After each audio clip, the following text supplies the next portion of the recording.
السلام علیکم پاکستان، میں عاطف خٹک ہوں۔ آج خیبر پختونخوا کے وزیر اعلیٰ علی امان گنڈاپور اور پی ٹی آئی نے راولپنڈی میں احتجاج کرنا تھا۔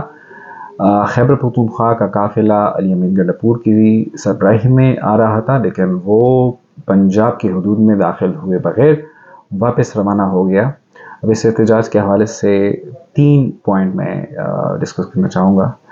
پہلی بات تو یہ ہے کہ جس انداز میں پنجاب حکومت نے ایک احتجاج کی کال پر اوور ریئیکٹ کیا اور جس انداز میں راستے بند کیے اور جس انداز میں لوگوں کو پریشانی میں ڈالا، وہ افسوسناک ہیں۔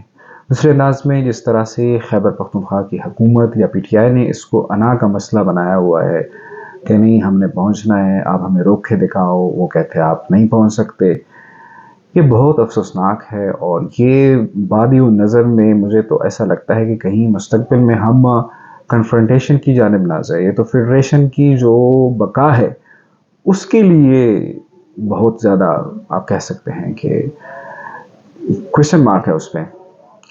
اور بات کہ احتجاج آپ یا کوئی مطالبہ آپ کا ہوتا ہے وہ منواتے ہیں، یا آپ ایک چیز پر تحفظات رکھتے ہیں، اپنا غم و غصہ دکھاتے ہیں، تو ایسا تو مطالبہ ان کا کوئی تھا نہیں کہ آپ کہیں کہ انہوں نے کہا تھا کہ اب بجلی کی قیمتیں کم کرو یا پیٹرول کی قیمتیں کم کرو۔ انہوں نے اپنا آؤٹریج دکھانا تھا، اپنی سمبولک جو ہے وہ ایک ناراضگی بتانے تھی۔ وہ تو تعداد کم یا زیادہ ہونے سے میرے خیال میں اس کا تعلق نہیں ہوتا، لیکن وہ انہوں نے کر دیا، بات ختم ہو گئی۔ تو یہ چیزیں کہ کامیاب ہو گیا یا ہم نے ناکام بنا دیا، یہ ڈسکشن میرے خیال میں نہیں ہونی چاہیے۔ میرے نقطہ نظر سے تو دیکھو تو اس میں تو صرف اور صرف عام لوگوں کا نقصان ہو گیا۔ ان کے لیے راستے بند تھے، تکلیف ہوئی ان کو۔ بعض جگہوں پہ پولیس اور پی ٹی آئی کے کارکنوں کے درمیان جو کنفرنٹیشن تھی اس کے نتیجے میں راہگیر بھی زخمی ہو گئے، اور یہ تو ایک عام آدمی کے لیے صرف جو ہے وہ نقصان تھا، ہار تھی اس کی۔ باقی دونوں کے لیے تو ون ون سچویشن ہے، ایک نے اپنے باس سے شاباش لی ہوگی، دوسرے نے اپنے باس سے شاباش لی ہوگی۔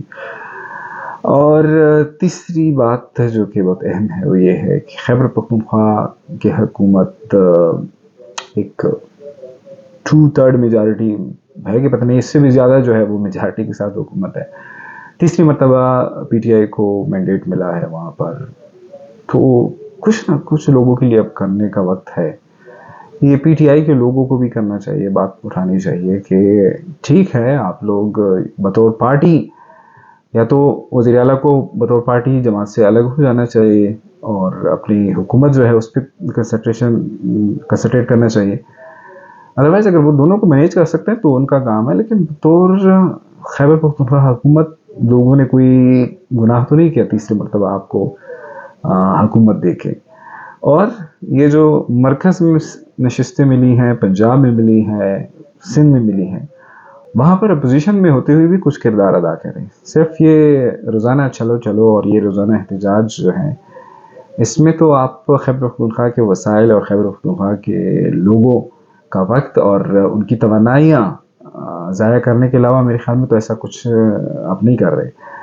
اگر کہیں پہ کسی ضلع میں آپ نے احتجاج کرنا ہے تو وہاں کی مقامی تنظیم ہوگی، آپ کی اپنا دعویٰ ہے کہ آپ کی جماعت کے لوگ ہر سطح پر ہر حوالے سے موجود ہیں، تو ان میں سے تھوڑی تعداد بھی نکل آئے گی تو آپ کا تو احتجاج ہو جاتا ہے۔ سو یہ لاؤ لشکر سے کے ساتھ یہ فوج لے کر ایک قسم کی جس انداز میں ایک یہ نیا ٹرینڈ آپ لوگوں نے شروع کیا ہے بطور گورنمنٹ، بطور پارٹی تو چلو پھر جو آپ کہہ سکتے ہیں، لیکن بطور گورنمنٹ وزیر اعلیٰ ہوتے ہوئے جس انداز میں آپ آتے ہیں، وہ بہت زیادہ میں کہتا ہوں الارمنگ ہے۔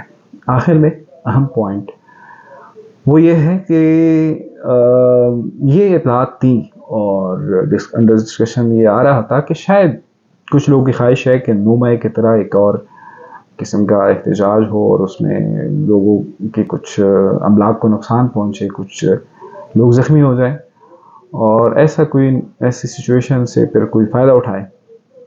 میرے خیال میں تو بہت اچھا ڈیسیجن لیا کہ علی امان گنڈاپور واپس چلے گئے۔ یہ کوئی 2 ملکوں کے درمیان جنگ تھی نہیں کہ ہاں میں نے پہنچنا ہے، میں نے لاہور میں جم خانہ میں چائے پینی ہے، اور اس طرح کی سچویشن تھی نہیں۔